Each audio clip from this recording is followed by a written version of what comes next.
माँ, माँ। अरे क्या माँ माँ कर रहा है? बकरी का बच्चा है क्या? अरे माँ, मजाक छोड़ो। मुझे फाइनली वो मेन चौराहे वाली दुकान मिल गई है। अब देखना, आपका बेटा दुगनी स्पीड से पैसा कमाएगा। उफ़, ये क्या? मेरी ऑनलाइन मेकअप क्लास चल रही है। इतनी जोर से क्यों बोल रहे हो आप दोनों? अरे मेरी धर्म पत्नी जी, मेकअप क्लास बाद में करना। वो चौराहे वाली दुकान मिल गई है हमको। अरे वाह! रुको, मैं अपनी माँ को फोन लगाकर बता देती हूँ। अरे मैं भी अपने रिश्तेदारों को बता देती हूँ। कितनी खुशी की बात है। हाँ हाँ, मैं भी अपने दोस्तों को बता देता हूँ। 1 हफ्ते बाद रजिस्ट्री है। बस, घर में खुशी का मौका था। उन तीनों ने अपने अपने फोन उठाए और लोगों में बात फैलाना शुरू कर दिया। और रही सही कसर, श्वेता बहू ने अपने पड़ोस में सबको बताकर कर दी। अरे वर्मा आंटी, अब हम भी जल्दी कार ले लेंगे। घर का रेनोवेशन होगा और ठाट से रहेंगे हम भी। अरे, ऐसा क्या हुआ? लॉटरी बाटरी लग गई है क्या? अरे, इस बार चौराहे वाली मॉल में हमको भी दुकान मिल गई है। दुकान नंबर 21, जो एकदम चौराहे पर है।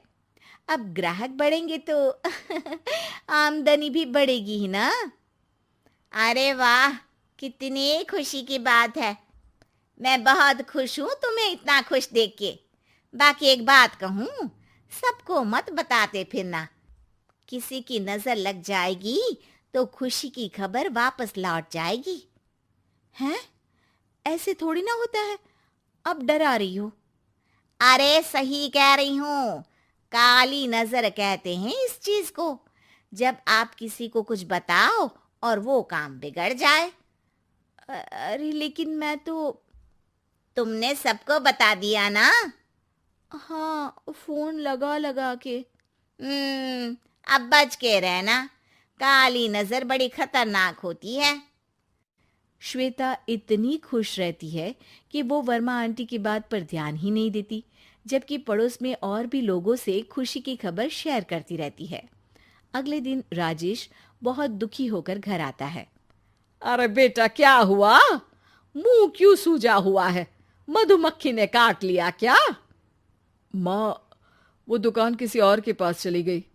किसी ने ज्यादा भाव लगा दिया। अरे पर बात तो आपसे हुई थी ना उस दुकान वाले की। हाँ, आज मैं टोकन अमाउंट देने गया था, तब मुझे पता चला। कोई आकर सुबह मुझसे पहले ही ज्यादा अमाउंट दे गया। हम्म, काली नजर। क्या? क्या कहा? वर्मा आंटी ने समझाया था कि किसी को बताना मत, वरना काली नजर लग जाएगी। अच्छा, तुम्हें उनकी बात मान लेनी चाहिए थी। उनकी बात मान लेती, लेकिन उसके पहले ही सबको बता चुके थे ना हम तीनों। अरे अगली बार से ध्यान रखेंगे।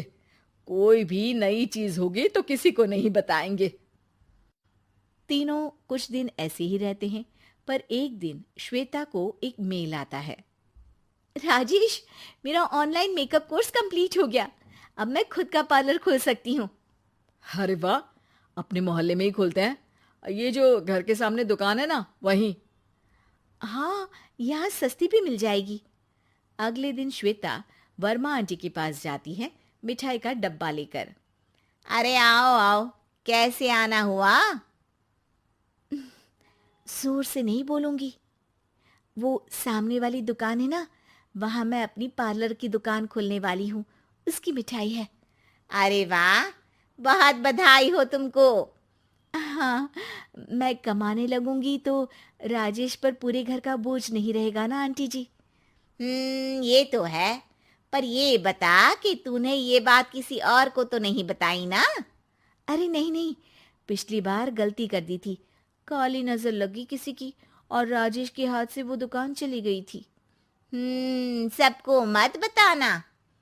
चलो मैं चलती हूँ, कल दुकान की बात करने भी तो जाना है। अगले दिन श्वेता दुकान के लिए मालिक से बात करने जाती है। अरे लेकिन दुकान तो हम कल रात को ही किसी को दे चुके हैं। कल ही? हाँ, कल ही। 2 दिन बाद कोई यहाँ पार्लर भी खोल लेगा। अब कहीं और दुकान देख लीजिए। अरे पर हमको भी तो पार्लर ही खोलना था। हाँ भाई, एक ही दुकान है, आधी आधी तो नहीं दे सकता ना मैं। राजेश और श्वेता घर पर हताश होकर आ जाते हैं। इस बार तो किसी को बताया भी नहीं था, अब किसकी काली नजर लग सकती है। सुनो, तुमने माँ को बताया था क्या? अरे कैसी बात कर रही हो, माँ की नजर थोड़ी ना लगेगी। पक्का तुमने किसी को नहीं बताया था ना? सिर्फ वर्मा आंटी को बताया था, उन्होंने ही मुझे किसी को नहीं बताने को कहा। अरे यार, तुम भी सही हो। मेरी माँ को नहीं बताने को कह रही हो, पर वर्मा आंटी को बताना तुम्हें जरूरी लगा। अरे वर्मा आंटी ने ही तो काली नजर के बारे में बताया था ना, वो हमेशा हमारा भला ही तो चाहती हैं। मेरी माँ भी हमारा भला ही चाहती है। अरे पर चिल्ला क्यों रहे हो? बात नहीं कर सकते क्या आराम से? नहीं आता वो आराम से बात करना, और करना भी नहीं चाहता हूं मैं। दुकान जाने का दुख गुस्से में बदल गया था और राजेश और श्वेता में बात बंद हो गई थी। 2 दिन बाद मोहल्ले में पार्लर का इनॉग्रेशन हुआ, जिसमें मोहल्ले के सभी लोगों को बुलाया गया, पर श्वेता, राजेश और माँ नहीं जाते। माँ, अंदर आ जाओ, क्या देख रही हो? अरे नया पार्लर देख रही हूं अपने आंगन से। देखो, माँ को दूसरे का सुख देखने में कितना मजा आ रहा है, मेरा दुख नहीं दिख रहा इन्हें। यहाँ मेरा पार्लर भी तो हो सकता था। अरे चुप रहो यार, हर बात में लड़ाई क्यों ढूंढ रही हो? राजेश और श्वेता फिर बहस करने लगते थे। तभी माँ ने दोनों को बाहर बुलाया। अरे जरा देखो तो, दुकान चलाने वाले का बोर्ड पर नाम क्या लिखा है? श्रुति वर्मा। गाड़ी निकाले बेटा, हमें कहीं जाना है। काली नजर का इलाज कराने? राजेश अपनी बाइक निकालता है। तीनों ट्रिपलिंग कर रहे हैं। माँ राजेश को उस मॉल वाली दुकान पर लेकर जाती है जहां राजेश अपनी दुकान खोलने वाला था।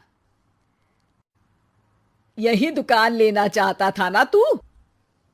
हाँ, पर इनको भी दुखी करने लेकर आई हो क्या यहाँ पर दुकान दिखाकर? वहां काफी नहीं था?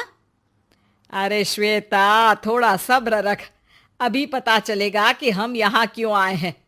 बता, इस दुकान चलाने वाले का नाम क्या है?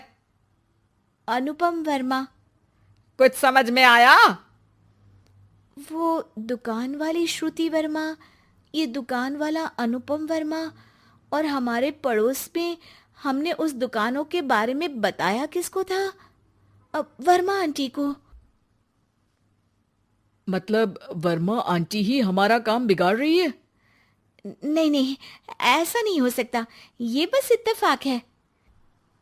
राजेश अपना फोन निकालता है और श्रुति वर्मा और अनुपम वर्मा के नाम फेसबुक पर सर्च करता है, जहां ये दोनों ही वर्मा आंटी के रिश्तेदार होते हैं। श्वेता को समझ में आ जाता है कि वर्मा आंटी की ही नजर काली नजर है। अब क्या करना है? कोई भी खुशी की खबर हो तो काली नजर से बचना है, यानी वर्मा आंटी से बचना है। अरे पर मुझे ये समझ में नहीं आया कि वो हमारे साथ ऐसा क्यों करेंगी। अरे बेटा, एक सीख है, दूर के आदमी को आपकी तरक्की से कम परेशानी होगी, पड़ोसी को ज्यादा।